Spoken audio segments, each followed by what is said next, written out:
Hello, I'm the nostalgia critic. I remember it, so you don't have to. Oh no, he has no beard. The other day. Oh, yeah.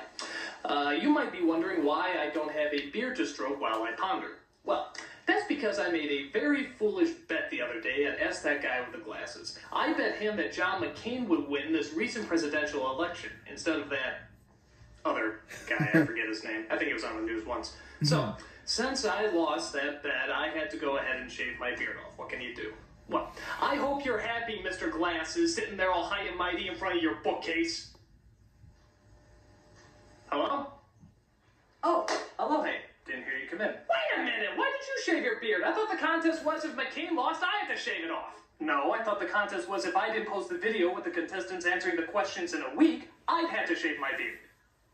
P.S. It's coming soon. Well, this is great. We both shaved our beards off when neither of us had to. What the hell else could happen?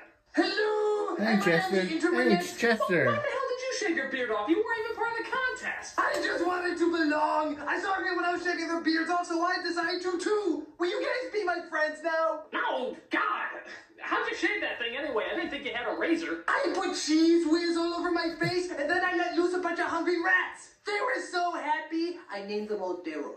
Oh, don't tell me anymore. That's also how we went to my bikini area. Dude, stop! You were the part of the contest. You didn't have to change. What? Change! Change! You got change! Come on, Get him out of here, will you? I'll give you a cheese whack. Piss off!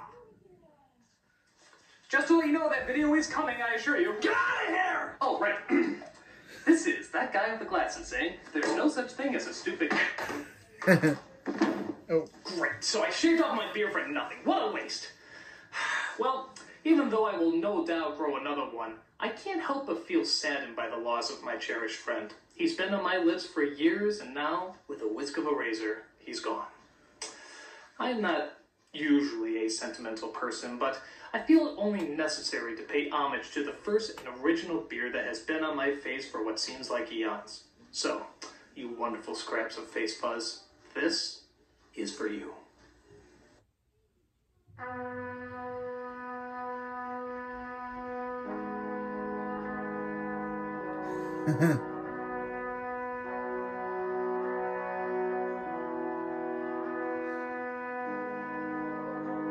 Now I zoom in for some reason.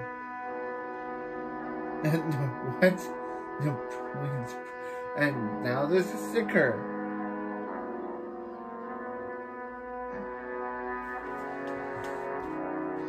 Okay, another close-up.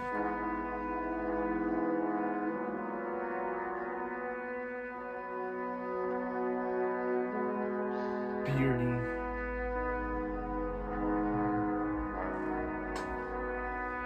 I'd like to thank Sarah McLachlan for writing the most overused montage song of all time. But I'd also like to thank Green Day for being the second runner-up with I Hope You Had the Time of Your Life. Sorry, Green Day, it's just McLachlan's song was a little bit sadder. And this is the time for mourning. I'm the nostalgia critic, I remember it, so you don't have to. No, there's still a video to be made. That's right, I have a review to do. You know, I was pondering the other day why so many people got offended when I reviewed the movie Mortal Kombat. I, of course, pointed it out for the ridiculous piece of horror that it was, but I was surprised to find a lot of people enjoyed it. Why?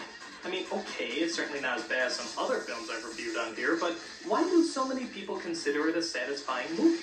Well, a lot of folks have emailed me saying that it's not really so bad once you compare it to the sequel that came out 2 years later, Mortal Kombat Annihilation. I don't think I've ever gotten so many requests to do one movie. Practically every day someone was asking me to review this. Well, I gave in to peer pressure and I've decided to look over this shit madness in all its glory. Even the cover gives the strange order to destroy all expectations. Well, judging by the first film, I can safely say that I have no expectations. So this shouldn't be that disappointing. You want to take a look? So do I. Let's jump right in. Oh, I'm sorry. I seem to have popped in the first movie. These are obviously the exact same credits. Yep. No, it says Annihilation on there. Maybe they just printed it on the wrong cartridge. Yeah, look at that. It's the first movie. It even says right there. Wait, what? What? Oh my god, they used the exact same opening. No difference at all. How cheap are these a-holes? Why did you even need to CG a new title? Yeah. Were there no red crayons at the drugstore to cross it out and just write annihilation over it? Wow, these guys are really going the extra mile. So it starts out with a mortal recap of the first film. Liu Kang won the championship, Raiden never shut up, Johnny Cage and Sonya got together, I guess, and they even got out with some evil emperor's daughter called Katana or something, I don't know, she was in the movie for like a minute. And they all live happily ever after. Or do they? Until Shao Kahn showed up. It turns out that evil is approaching as it starts writing Cirque du Soleil on our heroes, who find themselves surrounded by some nasty henchmen. But our fearless fighters are confident as Liu Kang gets on his guard. Katana readies for battle. Sonya prepares for... Who the hell is that? That's not Sonya. That's like a totally different actress. Recasting. What the hell's going on here? Yeah, it's James Lamar. Johnny Cage! It's James Lamar. Oh no, John. You're not Johnny Cage! So wait a minute. If you're not Sonya, you're not Raiden, and you're not Johnny Cage, then what does that make me? Recasting. Actually, it turns out that they got all new actors for these characters. Yeah, Dexter's. They got Dexter's dad to play. They got definitely be a sequel. So don't you think they would have had the They got actors sign Dexter's on for dad to this? play Frank, you're Raiden. right, Agent. You gotta get me out of this movie sequel. I know I did the first one, but they don't even have enough money for a new opening sequence. They got Harry Morgan to play Raiden. Oh. All right. I'll just have to fake my own death.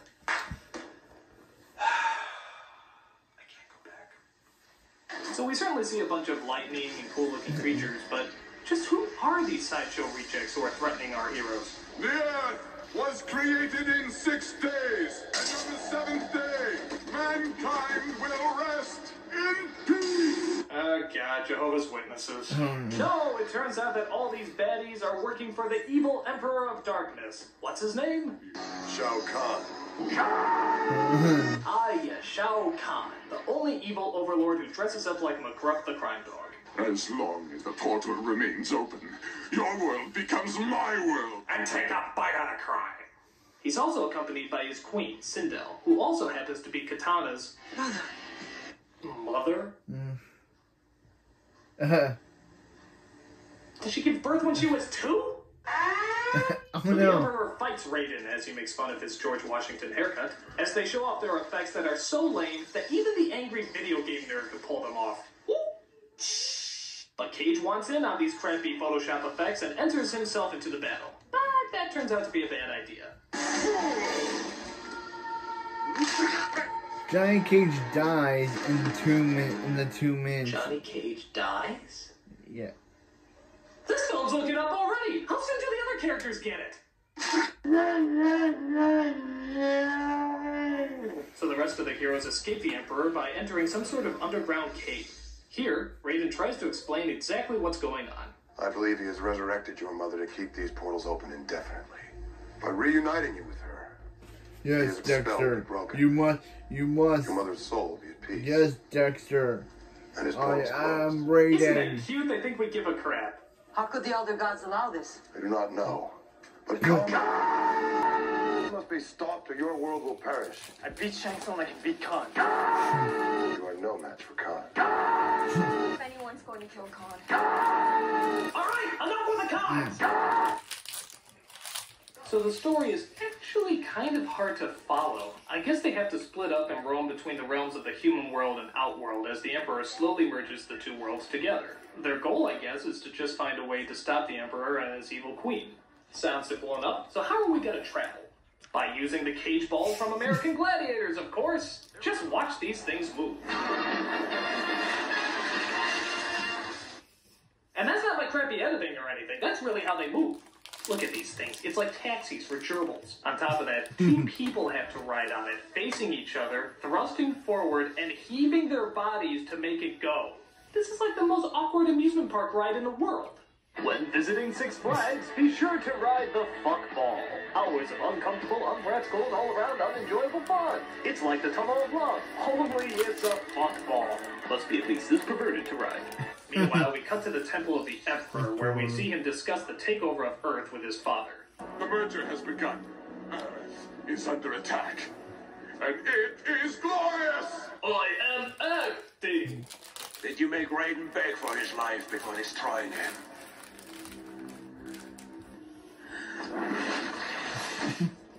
Thank you, that was very necessary. Yeah. Raiden is of no concern to us.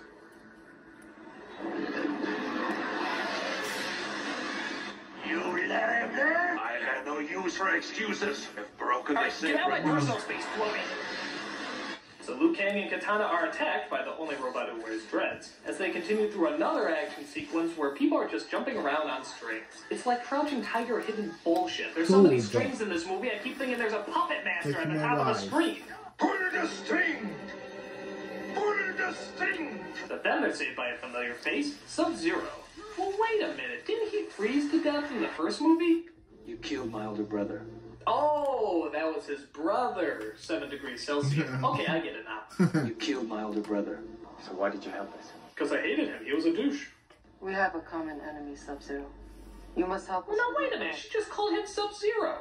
Okay, maybe it was Scorpion, the yellow guy, who was the brother in the first film that died. Okay, now that makes sense. So, who are they going to encounter next? What is going on? Yeah. We saw both of these guys die in the first movie. Why are they suddenly back? Did they both have brothers? Are they themselves brothers? Are they clones? Are they the same people but different actors? All the other actors are different, so how am I supposed to tell? I follow lectures of black hole theories less complicated than this. Amidst all the fighting, Scorpion grabs Katana and takes her back to the Emperor. Meanwhile, we cut to Sonya, who looks like she's pretty busy breaking into Jurassic Park, trying to find more pointless fight scenes to partake in. She comes across her counterpart named Jax, who just had the best steroid injection he ever had in his life. All right, stand back. Let's see what I'm made of. Whoa, it turns out I'm made of awesome. But a lost G.I. Joe action figure comes in to make their escape a little tougher. I come free with any Happy Meal. So ninjas come in as we partake in Gasp, another fight scene. It's Clutch from Yo Gabba Gabba. Behold my accessories, they are all sold separately. Be careful what you hit. Or come out and sold us and come out of Attention. My batteries are not included, motherfucker. Okay, seriously, how many jump scenes can you have in a friggin' movie? It's like they're fighting in a trampoline factory. Look at these ninjas. The foot soldiers were more threatening than them. So Sonya finds some sort of flammable malted milk or something and blows it at the Tweety Bot, roasting him alive. This is not covered by my guarantee. Then they have to rush out of the building for the biggest, most incredible green screen explosion you've ever seen in your life. You know, guys, you don't have to blow up everything, especially if you don't have, I don't know, the explosion! Meanwhile, Liu Kang roams the desert, searching for some form of life that can help him get to the top. Instead, he comes across an obvious wolf effect that they could not afford. That 2 seconds of mediocre special effects is known as Nightwolf, a Native American warrior who looks suspiciously like Spirit from G.I. Joe, and is just about as Spirit looks like John Redcorn from King of Hills. First one's courage. I don't have time for these stupid games. Oh, well, that's not good. The second challenge was stupid games. So Nightwolf tries to help him discover his inner beast by showing him past clips from the other movies. That would bring out anybody's raging inner beast. Look, he's turning into the Hulk. You wouldn't like me when I'm Liu Kangry. What Liu Kang didn't know, apparently, is that when you find your inner beast, hot, half-naked women appear to offer themselves freely to you. With you, Liu Kang, I'm not afraid.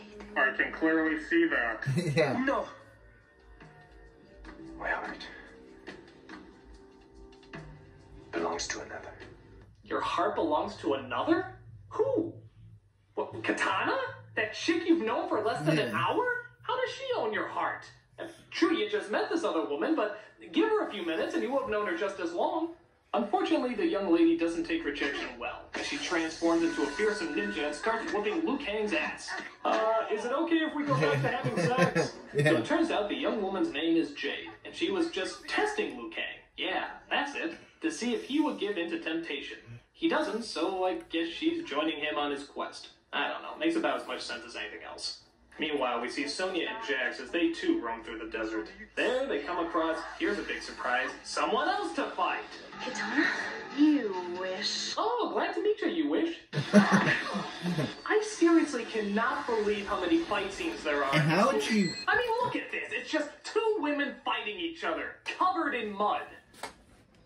heaving their large-breasted bodies onto each other. Why would she even get the katana? Like, couldn't you know what katana looks like? Getting all dirty and messy mud all over their bodies, forcing their clothes to cling to their skin ever so tightly, revealing their slim... Who's that guy? Revealing their slim, feminine figures for all of us to see. Biting and clawing at each other, giving into their animal instincts, clawing one another like cats, hissing and screaming until one of them comes out victorious. Oh, yeah! Oh, yeah! Oh, my God! Oh, yeah! Oh, yeah!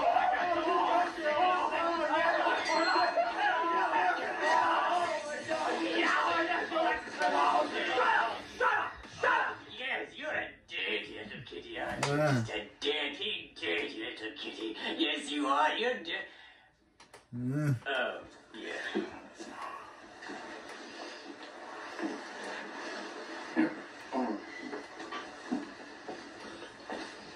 So after that scene, Sonya defeats You Wish and is suddenly attacked by, Bowser's anorexic sister, but is saved by Jax, who puts that computer-generated sock puppet in his place. Yeah, we see like the monster version of Lord Zed. How the Emperor went against the rules of Outworld and Mortal Kombat. A scene without fighting! Take it away! Take it away! Raiden then rejuvenates himself, trying to pull off the Billy Idol look, as he meets up with the rest of our heroes. We find out that our heroes have to travel to Outworld to rescue Katana, and I guess remove the spell from her mother that makes her all vampirish faster than you can say, "Stop fucking fighting!" Another fight scene pops up, as we see Raiden split from the team to take on some more ninjas. I must protect Dexter and Deb. This is the power of Harry Morgan. Could you maybe stop doing flips and actually attack one another?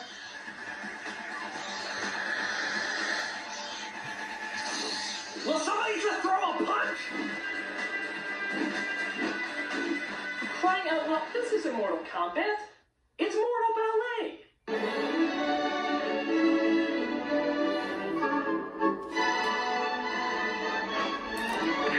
Well, I had enough of this fight. Let's see how the other guys are doing fighting the vampire chick. Hey! What, you fought her off screen? Are you telling me that I missed another possible girl-on-girl action scene? What a ripoff! But they were fighting Jello, too. So Liu Kang breaks into the fortress to rescue Katana. I guess it looks like smooth sailing from here. It's a trap, Liu. Oh! Thanks! You gotta tell me that before or after he cut my head off?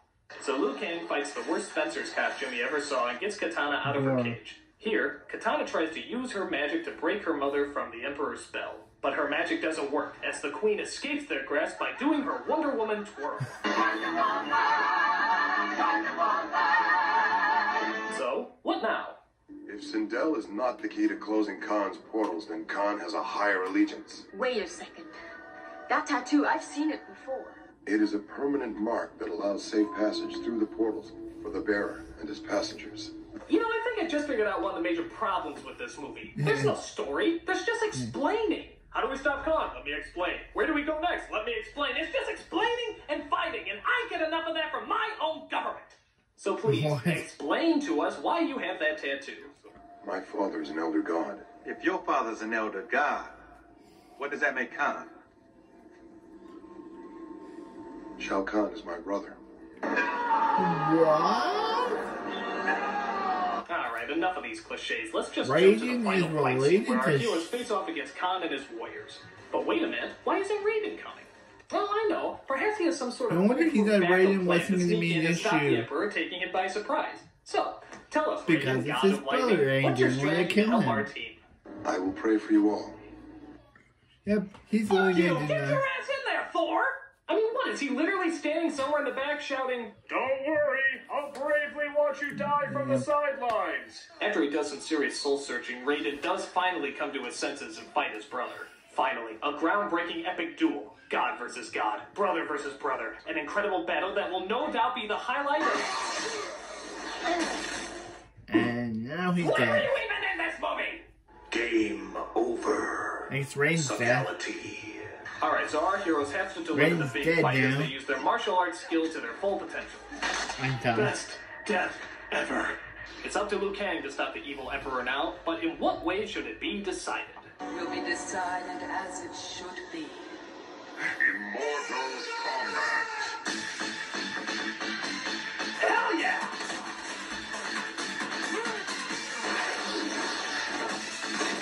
Oh. The opposite.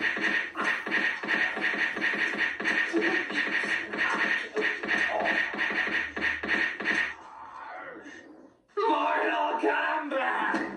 But Liu Kang gives into his inner beast and becomes whatever the hell this is. But so does Khan, who magically transforms himself into a giant... Okay, how can we take this seriously? How would the duck have better effects than this? So Liu Kang, of course, defeats Khan. His father turns into a Rubik's Cube. They get Katana's mother back, restore order to the world, and they live happily ever after. Or do they? No. Yeah, they do pretty much. Yeah, this movie was a bomb. But I don't! I mean, this movie makes the first Mortal Kombat look like a masterpiece! I mean, nothing in this movie makes any sense or has anything resembling positive entertainment. So does that make the first Mortal Kombat a good movie? No, but it definitely makes it a movie. Which is more than I can say for this pig shit! If you have a chance to pass it up, do so, and never look back as long as you live. I'm a nostalgia critic guy, remember it? So you don't have to.